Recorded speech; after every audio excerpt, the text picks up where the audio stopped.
इसी नारे के साथ हम लोग जो है पूरे बिहार में, बिहार का विकास अधूरा आम आदमी पार्टी करेगा पूरा, क्योंकि शिक्षा स्वास्थ्य के क्षेत्र में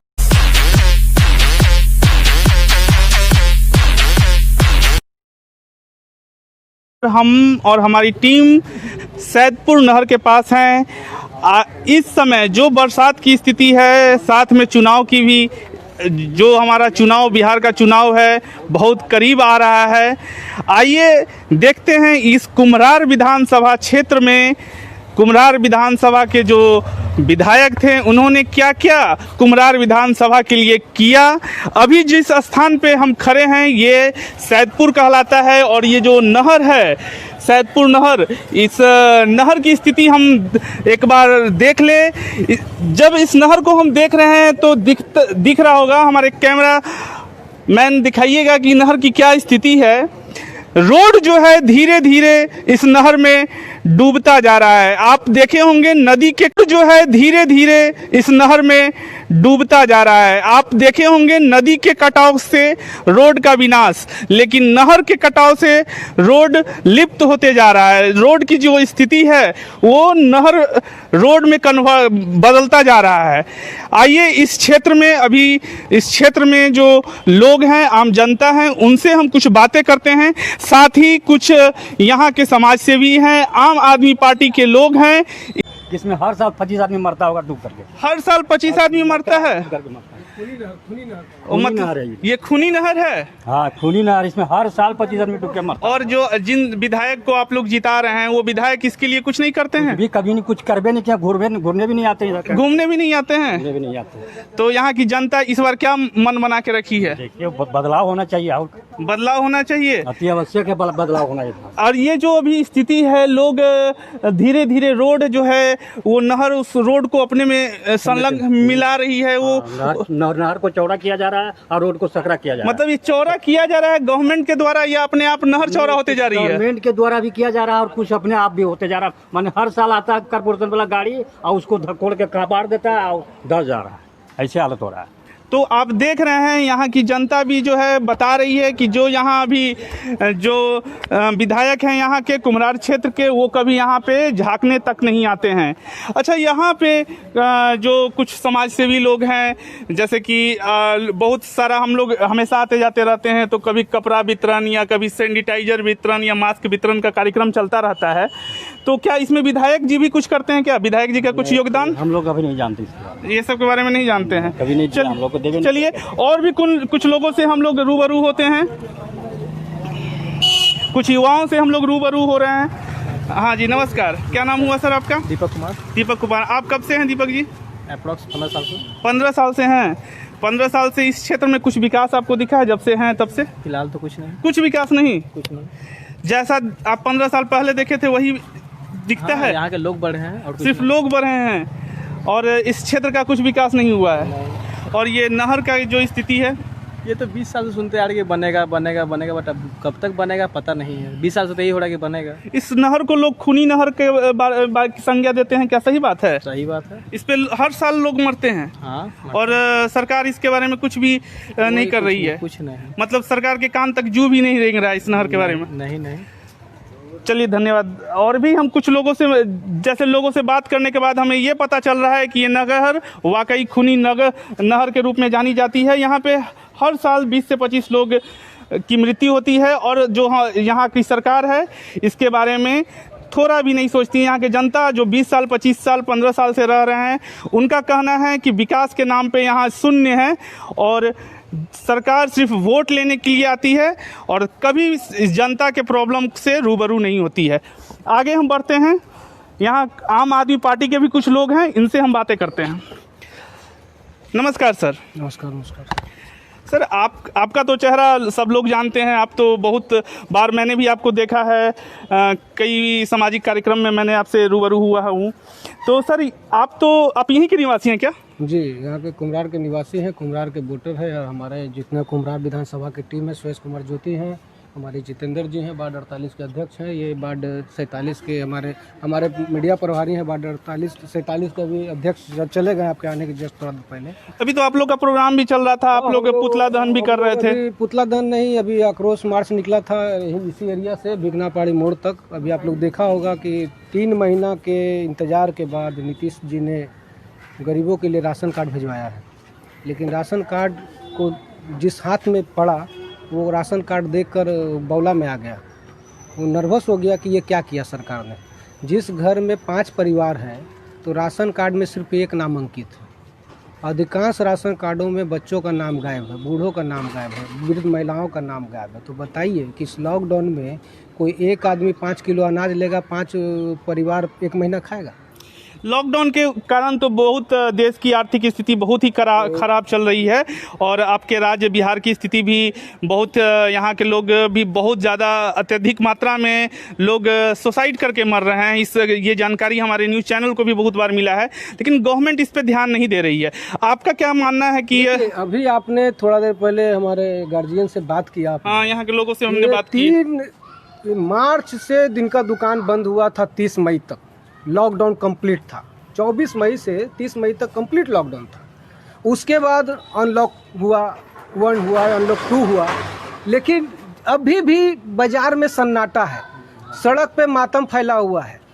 लोग, कपड़े की दुकान है, जेब में पैसा रहेगा तब न खरीदने के लिए निकलेंगे। यहाँ तो सिर्फ सरकारी नौकरी पेशा वाले लोग को ही सैलरी मिल रही है, इसके अलावा अधिकांश लोगों का आमदनी बंद है। यही नहीं, जो कपड़ा की दुकान या छोटे मोटे प्रतिष्ठान थे उसमें जो कामगार थे, कहीं 15 कामगार थे, उसमें 10 लोगों को नौकरी से निकाल दिया गया है, वो बेरोजगार हो गए हैं। तो जब लोगों के पास इनकम नहीं है तो जाहिर सी बात है खरीदारी घटेगी, हमारा अर्थव्यवस्था गिरेगा, पटना शहर का अर्थव्यवस्था गिरेगा। आपका कहना 100% सही है कि अभी अर्थव्यवस्था पूरी तरह से नीचे गिर चुकी है। बबलू सर, आपसे एक जानकारी चाहेंगे। आपके क्षेत्र में जो हम लोग आज आए थे, आपके आक्रोश मार्च को भी हम लोग ने देखा। हम इस नहर के बारे में आपसे जानना चाहेंगे कि ये देखिए, खूनी नहर के ये कुम्हरार 80 में बना था ये नहर। इसकी चौड़ाई लगभग आपको 12 फीट होगी, लेकिन अभी आपने देखा, आपने कहा भी कि नदी की तरह ये अब सड़क, नदी जैसे गांव को काटता है ना, ये सड़क को काट रहा है। अभी आप आधे उधर देखें, कैमरा वाले साथी अगर कोना दिखाएंगे तो आप देखेंगे कि सड़क ढल गया है, एकदम झुक गया है। और वो मकान किसी समय में जमींदोज हो सकता है, क्योंकि उस सड़क के नीचे खोखला हो चुका है पूरा का पूरा। ये आप जो सड़क देख रहे हैं ना, अंदर आपको खोखला दिखेगा पूरा का पूरा, समझ गए? ये कभी भी बड़ी घटना को अंजाम दे सकता है, लेकिन जिला प्रशासन, राज्य के पथ निर्माण मंत्री, मैं तो उन्हें झूठा कहूँगा, 1 नंबर का झूठा कहूँगा कि बगल में पड़ोसी राज्य के पड़ोसी विधानसभा के विधायक है पटना साहिब के, और यहीं से इनका शुरू हो जाता है। उनका क्षेत्र थोड़ा आगे बढ़िएगा तो क्षेत्र शुरू हो जाता है, लेकिन इसको लेकर लगातार झूठ बोलते हैं। लगातार 5 वर्षों से कह रहे हैं कि इसको पाट कर हम सड़क बनाएंगे, और सड़क अगर बन जाता तो इसके बनने से बहादुरपुर, अशोक राजपथ, मुसल्लमपुर के लोड कम था, क्योंकि ये सड़क जो है सैदपुर से लेके गायघाट तक को जोड़ता है। इसके अलावा अगल बगल के दुकानों में रौनकें बढ़ जाती हैं। चौड़ी सड़क, इतना चौड़ा सड़क आपको बहादुरपुर में नहीं है, न मुसल्लमपुर में, न अशोक राजपथ में। जाम का लोड कम था, लेकिन पता नहीं क्या कारण है, या ठेकेदारों से, DPR बनाने वालों से सेटिंग नहीं हो रहा है कमीशन का, यही कारण होगा जो 5-6 बरस से नहीं बन रहा है। और वो लगातार झूठ बोले जा रहे हैं कि बस बन जाएगा। पिछले विधानसभा चुनाव से ही पहले उन्होंने कहा था, इस बार भी कह रहे हैं। अभी इस नहर को लेकर ताज़ा तरीन बयान दिया है हमारे मौजूदा विधायक हैं अरुण कुमार सिन्हा जी ने, कि नगर निगम और क्या बोलता है सरकार में कुछ मामला फंस गया है, इस कारण नहर, इसका रोड बन नहीं रहा है। कहीं सड़क बन गई है साहब, और कुछ सड़क बनने में क्या पेच फंस गया? नहीं, ये भी जैसे यहाँ के लोगों से मैंने बातचीत किया तो पाया कि ये 80 साल से जो स्थिति था आज भी वही है। यही नहीं, हर साल बरसात में, अभी तो बारिश कम है, अगर 4 घंटा 5 घंटा बरस जाए पानी तो आपको सड़क और नहर में कोई अंतर नहीं मिलेगा। इसमें डूबकर कई बच्चे डूब गए हैं, कई बुजुर्ग डूब गए हैं। पिछले बार बरसात जब हुई थी तो एक महिला डूब गई थी। 4 चक्का गाड़ी घुस जाता है, 4 4 व्हीलर घुस जाता है। तो यही तो 30 वर्षों का विकास है, कीचड़ है, इसीलिए तो कमल है। चलिए, यहाँ के लोग आक्रोशित हैं। साथ में अभी हम आम आदमी पार्टी के कुछ जो समाज सेवी हैं उनसे बात कर रहे हैं, सदस्य से बात कर रहे हैं। ये भी यहाँ के मूल निवासी हैं, परंतु ये भी बहुत आक्रोशित हैं। बोल रहे हैं कि जब से हम देख रहे हैं यहाँ पे इन लोग को एक और इन लोग जो बताना चाह रहे हैं कि जो यहाँ के विधायक हैं अरुण कुमार सिन्हा यहाँ के विधायक हैं, और बगल में जो पटना साहिब विधानसभा भी पड़ता है, कुमरार विधानसभा भी पड़ता है, दोनों क्षेत्र है। और यहाँ दोनों का दोनों विधायक की बात है कि पथ निर्माण मंत्री का विधानसभा क्षेत्र जो है 1/2 किलोमीटर से शुरू हो जाता है। तो ये पथ निर्माण मंत्री भी जो है वो नंद किशोर यादव जी, उनका भी क्षेत्र है, लेकिन उन्होंने भी अपने क्षेत्र के लिए पथ निर्माण मंत्री होते हुए भी अपने क्षेत्र के लिए कोई विशेष योगदान नहीं दिया है। और सर, मैं आपसे आपके आज आक्रोश रैली के बारे में भी कुछ पूछना चाहता हूँ। ये आक्रोश रैली किस के लिए था? क्या आक्रोश रैली था कि आपने देखा होगा कि मार्च महीना में जब लॉकडाउन शुरू हुआ तो कई लोगों के पास राशन कार्ड नहीं था, और इनके जो ऑटो चलाने वाले, ठेला चलाने वाले या सब्जी बेचने वाले, बहुत सारे ऐसे लोग थे जो रोज़मर्रा की रोज़ कमाते थे, रोज़ खाते थे। वो अचानक उनके पास उनकी पूंजी ख़त्म हो गई, सप्ताह दिन के अंदर खाने का लाले पड़ गया। वो तो हम लोगों ने देखा होगा कि हम लोग लगातार आम आदमी पार्टी के सदस्य और श्री साईं सेवा दरबार के सदस्यों ने लगातार 35-36 दिन तक हम लोगों ने रसोई चलाया और लोगों को खाना उपलब्ध कराया। लेकिन हम लोगों की भी एक सीमा है, हम लोग भी आपसी सहयोग लोगों से दान चंदा लेकर चलते हैं, कर रहे थे और किया। लेकिन जब सरकार इतना जद्दोजहद के बाद राशन कार्ड अभी जब बन के आया है, तो जब राशन कार्ड लोगों के हाथ में मिल रहा है तो देख रहे हैं कि जब एक परिवार ने 5 यूनिट का राशन कार्ड का फॉर्म भरा था तो उसमें मात्र एक व्यक्ति का नाम एंट्री है। तो किसी का पत्नी का नाम है तो पति और बच्चों का नाम गायब है, किसी का पति का नाम है तो पत्नी और उनके बच्चों का नाम गायब है। बताइए, ऐसी स्थिति में 1 यूनिट में 5 किलो अनाज मिलना है, 5 परिवार पूरा महीना कैसे खाएगा? ये तो गरीबों के साथ मजाक करना, इससे अच्छा नहीं देते। हमारे कुछ महिला साथी जो थे आंदोलन में, उन्होंने कहा कि अगला बार हम लोग, अभी तो चेतावनी दिए हैं, अगला बार तो हम लोग उस राशन कार्ड को नीतीश जी का अर्थी लगा के उसमें जला देंगे। अच्छा सर, आपका भी दिल्ली में सरकार है और आप लोग बिहार के बारे में भी कुछ मूड बना रहे हैं। अगर यहाँ की सरकार यहाँ के जनता के लिए कुछ नहीं कर पा रही है तो आप तो दिल्ली में आपका नाम भी है, आपने दिल्ली के लिए बहुत किया भी है, आपकी सरकार ने बहुत ज़्यादा दिल्ली को निखारने का काम किया है। तो क्या बिहार में आप लोग इस चुनाव में लोगों के बीच आने का मन बना चुके हैं? एकदम पूरे बिहार में हम लोग आम आदमी पार्टी दमखम के साथ लड़ रहे हैं और शिक्षा स्वास्थ्य के मुद्दों पे लड़ रहे हैं। और यही नहीं, खास करके मैं यहाँ का वोटर हूँ तो यहाँ की जनता ने मूड बना लिया है कि कुम्हरार का विकास अधूरा, आम आदमी पार्टी करेगा पूरा। इसी नारे के साथ हम लोग जो है पूरे बिहार में, बिहार का विकास अधूरा, आम आदमी पार्टी करेगा पूरा। चूँकि शिक्षा स्वास्थ्य के क्षेत्र में जो दिल्ली सरकार जो ने काम किया है, वहाँ सामाजिक सुरक्षा के क्षेत्र में जो काम किया है, आपको जानकारी के लिए मैं बता दूं कि दिल्ली में 200 यूनिट बिजली फ्री है। वहाँ के वृद्धा पेंशन, विधवा पेंशन, विकलांग दिव्यांग पेंशन 2500 रुपया महीना है। यही नहीं, जिस राशन कार्ड के लिए आज हम संघर्ष यहाँ कर रहे हैं, वहाँ पर दिल्ली सरकार ने डोर टू डोर पहुँचाने का संकल्प लिया है। वहाँ के जनता को राशन के दुकानदार के पास नहीं जाना है, बल्कि दुकानदार उनके घर पर जाके राशन पहुँचाएगा। मतलब चोरी का जितना रास्ता था दिल्ली सरकार ने बंद कर दिया है। आप देख सकते होंगे, दिल्ली का एक पुल बनता है, 350 करोड़ का बजट होता है और 250 करोड़ में बन के तैयार हो जाता है।